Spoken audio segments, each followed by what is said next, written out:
હું 52 મહાનની મેલડી છું, જીવતું મળેલું બધું ખાઈને પછી બેલું મેલડી છું. હું સિદ્ધ વન છપરાથી ગંધર્પ્યા મેલડી છું. હું મેલામાંથી મેલી અને ચોખામાંથી ગંગા છું. ઓળખો તો ઓળખાય. મેં નતું કીધું કે તું ચાંદી કે હોનું લઈને આવજે. તને કોને કીધું લઈને આવવાનું?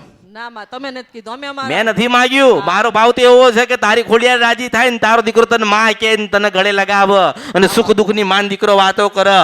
અને જ્યાં સુધી તારો દીકરો જીવત આવો પેઢીમાં દુઃખ ના આવે. હું તો મેરડી એવા આશીર્વાદ આપું છું. મારે કઈ જોઈતું નથી ને મેં કોઈને માગ્યું નથી. પણ તમે સુખી થઈ જાઓ, તમારું સારું થઈ જાય ને તમે ન્યાલ થઈ જાઓ ને તમે મને ભૂલી જાઓ, એ તમારું ખોટું કહેવાય. એ ખોટું કહેવાય ને, તમારો દોષ કહેવાય. તમારી ભક્તિ એ તમારી ભક્તિ નથી અને એને ભક્તિ હું નથી માનતી. હું તો એ ભક્તિ માનું છું એ જ્યારે તમને સમય મળે ને જ્યારે તમે સૂતા હોય ને તમને અમૃતની મેરડીનો યાદ આવે.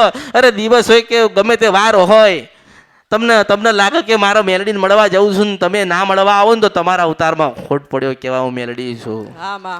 નગર બંગલો ગાડી રૂપિયા સંપત્તિ કરોડો ખરબો અરબો બધું જ પડ્યું રહે છે. આ 3-4 કરોડની ફેક્ટરીઓ તમારી પડી રહે છે. તમારા દીકરાની સેવા કરવી પડે ને ખાટલામાં પડી રહ્યા હોય તો.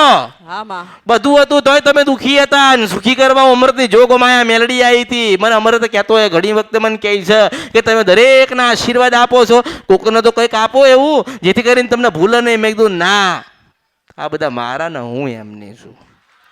મને કહે તો ખરી ને કોક દાડો તો મને કહે ને, મને કહે નહીં કે તમે સારું કર્યું, તમને તો જોવા આવતા નથી. તારે મારા પછી કેવું છું એમ કહું છું. હું કંઈક લાચાર ને મજબૂર થઉં ને પાછી એમ કહું છું.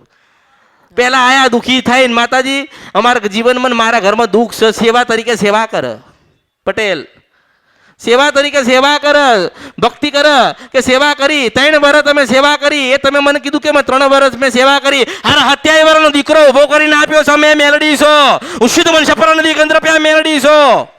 રખડતા હતા, ભટકતા હતા, ભીખ માગી ખાતા હતા, રાત અને દિવસ એક હતો. 3 વર્ષ સેવા કરી અને પછી તમે એમ કીધું મને કે મેં 3 વર્ષ સેવા કરી. પછી શું કે અમારી માએ સારું કર્યું, તારી માએ હાય કર્યું. 70 વર્ષની ઉંમર થાય ને તારી માં મરી ગઈ હતી. 3 વર્ષ સેવા કરી અને મને એવું કહો છો તમે કે અમે સેવા કરી અને અમારી માએ સારું કર્યું. 70 વર્ષ તારી ઉંમર થઈ હતી અને 50 વર્ષથી તું તારી માન લઈને બેઠો હતો. તો 50 વર્ષ સુધી તે ભક્તિ નહીં કરી હોય, દીવા નહીં કર્યા હોય, એને બેહાડી અને નિવેદ નહીં આલ્યા હોય, એ તો અમૃતની મેરડી મળી હતી ને તારા દીકરો ઉભો થયો તો હું મેરડી છું.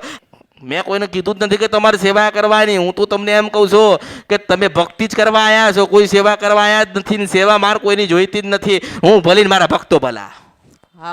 તમે શું કરવા આવ્યા છો? ભક્તિ કરવા આવ્યા છો. કોઈ સેવા હું સેવક રાખતી જ નથી. મારે સેવાની શું જરૂર છે? મારે સેવાની કોઈ જરૂર નથી. હું ઈચ્છાને મોજેલી મેરડી છું. મારી ઈચ્છા થાય તો બોલું છું, મારી ઈચ્છા ના થાય તો હું નહીં બોલું.